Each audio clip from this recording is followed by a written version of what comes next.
Ya, kita akan mulai dari proses bagaimana sih cara menambahkan master data, sampai dengan cara menambahkan lahan, cara membuat poligon, sampai dengan selanjutnya adalah cara membuat project pada suatu lahan.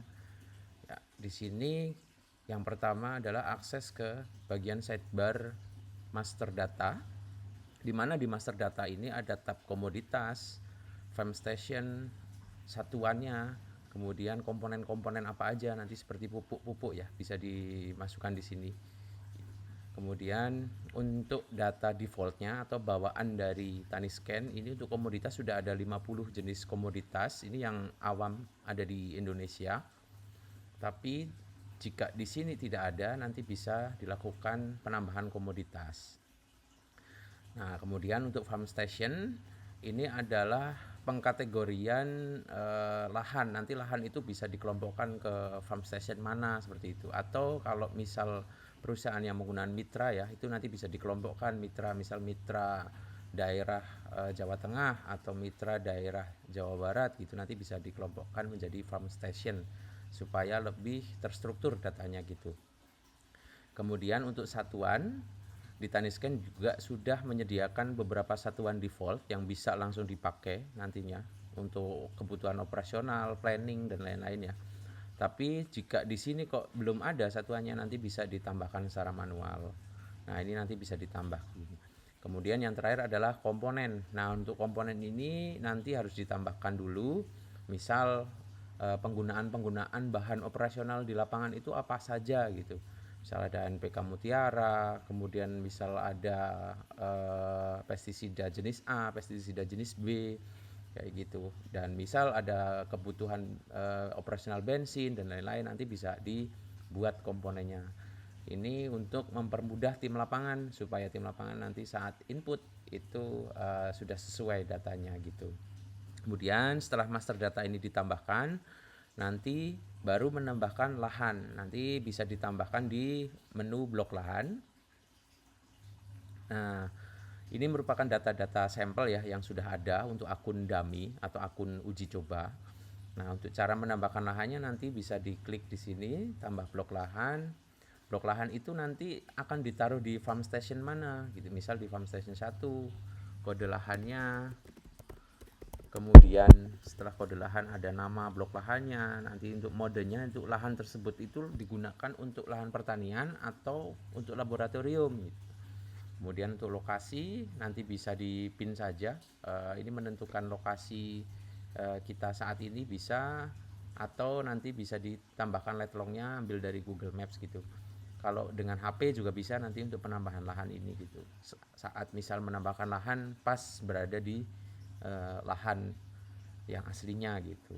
Kemudian untuk komoditas utama project di lahan tersebut ini apa? Nanti dipilih komoditas lain jika ada, kemudian sistem budidayanya, ukuran blok lahannya, kemudian topografinya. Selanjutnya ada tantangan utama, pola irigasi, sistem pemupukan tanaman sebelumnya yang ada di lahan itu apa, kemudian pola rotasinya, pestisida yang atau fungisida yang digunakan pada musim lalu. Ya, kemudian ini riwayat wabah penyakitnya tuh apakah sering terjadi wabah atau tidak gitu. Kemudian untuk pengalaman ini bisa diisi dengan calon PIC yang handle di lahan tersebut.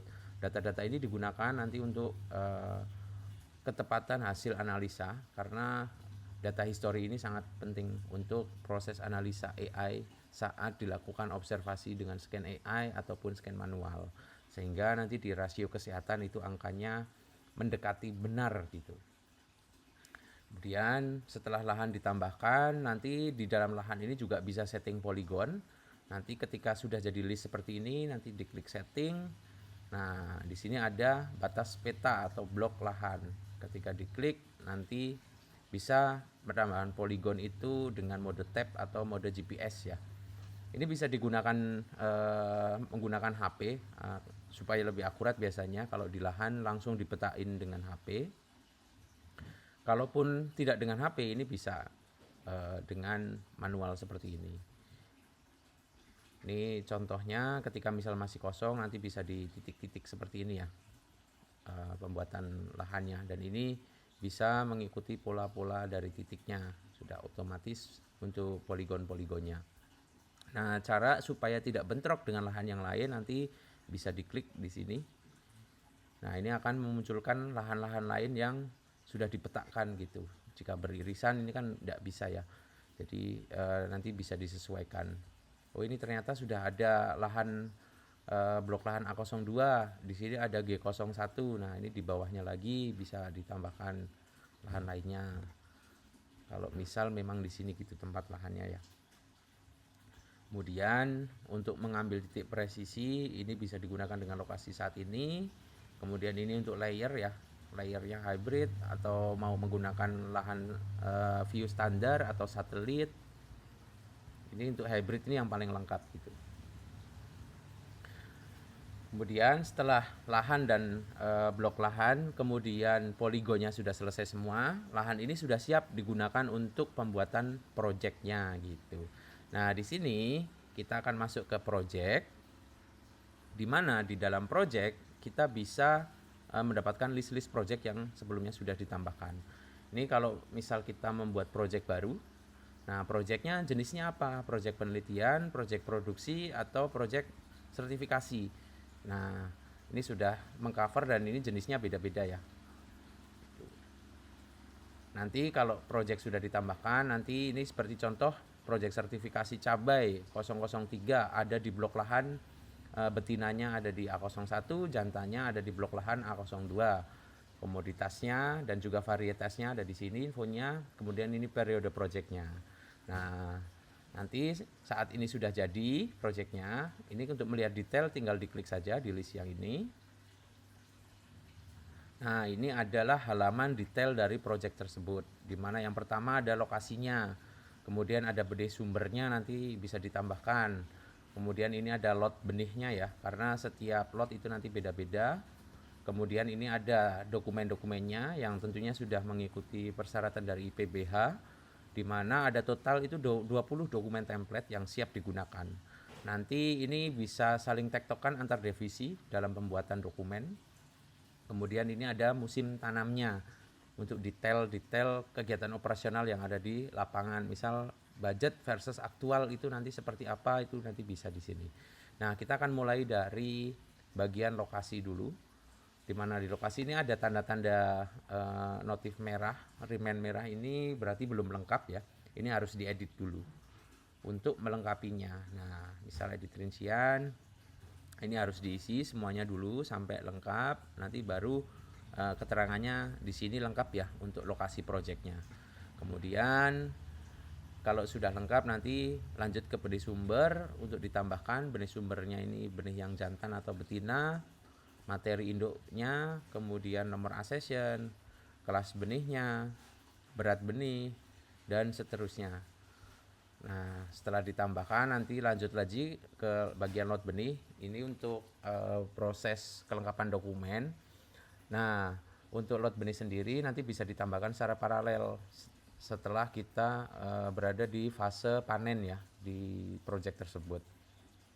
Kemudian kita lanjut dulu ke bagian dokumen, di mana di dokumen ini yang pertama adalah dokumen benih sumber.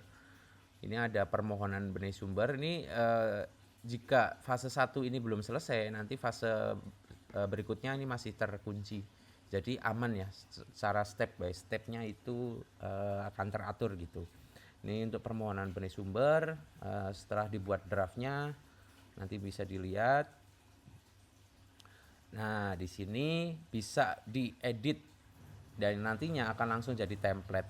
Misal ini untuk status edit nomor dokumen, kemudian untuk data dokumennya juga bisa diedit ya. Kegunaannya untuk apa, jumlah benihnya dan lain-lain. Kemudian di sini ada tanda tangan ya, tanda tangan pemohonnya. Ini biasanya dari tim produksi ya yang melakukan permohonan. Nanti ditujukan untuk role mana gitu, yang tentunya ini role-nya juga fleksibel, nanti bisa dibuat di dalam menu sistem. Nah, ini kalau semuanya sudah dilengkapi nanti bisa diklik lihat dokumen. Nah, ini langsung sudah jadi dokumennya nanti. Dan ini isi-isian dinamis ini nanti mengikuti yang tadi diisi di bagian form ini gitu. dan seterusnya nanti sampai dengan fase dokumen uji hibriditas.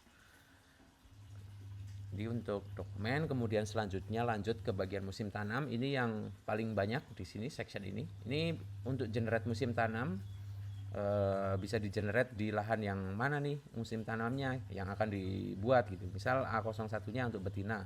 Ini bisa generate manual atau bisa generate dengan AI yang nantinya tentunya bisa diedit, masih bisa diedit setelah di-generate. Ini misal untuk tanaman cabai, kemudian varietasnya diisi, sumber bibitnya apakah semai sendiri atau beli bibit, ini bisa dipilih. Kemudian untuk tanggal tanam yang akan dimulainya, misal tanggal tanamnya ini di tanggal 31. Luasnya ini sudah menyesuaikan dari data lahan yang telah ditambahkan tadi sebelumnya, jarak tanamnya. Kemudian nanti kita tinggal generate dengan AI. Ini akan melakukan pembuatan jadwal tanam mulai dari proses semai tadi sampai dengan panen, beserta dengan komponen-komponen operasionalnya, misal pupuknya menggunakan apa dan lain-lain, dan tentunya nanti bisa disesuaikan atau bisa diedit ya. Oke, ini tidak akan saya percepat supaya hasil testingnya real ya.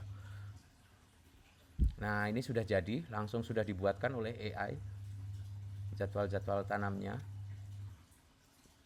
di mana di jadwal tanam ini ada list-listnya dan dipisahkan berdasarkan fasenya ya. Misal ada fase pembibitan, persiapan semai, diklik ini bahan yang dibutuhkan atau komponennya ini, kemudian total anggarannya ini tentunya plan ya, dan ini bisa diedit jika tidak sesuai atau biasanya perusahaan punya SOP sendiri ya. Ini masih bisa diedit, materialnya apa aja nih yang mau dipakai, misal tidak mau pakai bahan bakar ini tinggal dihapus, kemudian nanti mau tambah bahan material lain gitu, pilih komponennya nih, komponen dari yang sudah dibuat di master komponen atau bisa ketik manual komponen apa, rencananya berapa, satuannya apa, harga satuan nanti berapa gitu.